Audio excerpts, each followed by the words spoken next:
হত্যা বেলডাঙ্গার পরিযায়ী শ্রমিকের পরিযায়ীকে নির্যাতনের কোনো প্রমাণ মেলেনি, আত্মহত্যার অভিযোগ উঠে আসছে। আরো বিস্তারিত এই বিষয়ে জানাতে পারবে প্রণব, রয়েছে আমার সঙ্গে। প্রণব, দেখো, মৃত যে আলাউদ্দিন শেখের ঘটনা নিয়ে তোলপাড় হয়েছিল তোমার মুর্শিদাবাদ বেলডাঙ্গায় পরপর দুদিন, এবং গাড়ি ভাঙচুর থেকে রাস্তা অবরোধ, প্রায় 7 ঘন্টা ধরে জাতীয় সড়ক অবরোধ, ট্রেনে ভাঙচুর, ট্রেন অবরোধ। সেই ঘটনার কিন্তু আসল তথ্য উঠে এলো তার যে ময়নাতদন্ত রিপোর্ট, সেই রিপোর্টে।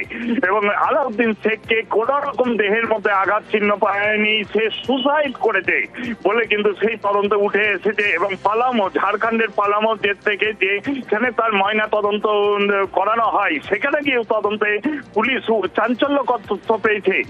এবং তার যে মামাতো ভাই, সেই মামাতো ভাই কিন্তু স্বীকারোক্তি দিয়েছে পুলিশের কাছে যে টাকা পয়সা দেনা হয়ে গিয়েছিল, তাই নিয়ে কিন্তু সে রীতিমতন ভেঙে পড়েছিল, মানসিক ভাবে অবসাদে ভুগছিল, বেশ কিছুদিন কাজেও ঠিক মতন যাচ্ছিল না।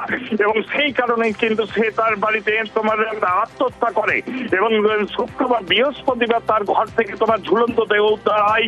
তারপর সেই দেহ যখন বহরমপুরে আসে, বেলডাঙ্গাতে আসে, তখন তার পরিবার এবং গ্রামের লোকরা যে শ্রমিককে পিটিয়ে মারা হয়েছে বলে কিন্তু অভিযোগ তুলে তারা বেলডাঙ্গার রাস্তা অবরোধ করে, জাতীয় সড়ক অবরোধ করে, এবং প্রায় 7 ঘন্টা ধরে অবরোধ চলে। এবং বেলডাঙ্গা স্টেশনে একাধিক ট্রেন প্রায় 6 ঘন্টা ধরে কিন্তু অবরোধ হয়। কিন্তু আজকে যে ময়না তদন্ত রিপোর্ট এসেছে, সেখানে স্পষ্টভাবে দেওয়া আছে তার গায়ে কোন রকম আঘাতের চিহ্ন নাই, এবং সে আত্মহত্যা করেছে বলে কিন্তু সেই রিপোর্টে উল্লেখ করা আছে। এবং পুলিশের পক্ষ থেকেও আবেদন করা হয়েছে যে কোন রকম গুজবে নয়, যেটা সত্যি ঘটনা, সেই ঘটনায় কিন্তু উঠে এসেছে।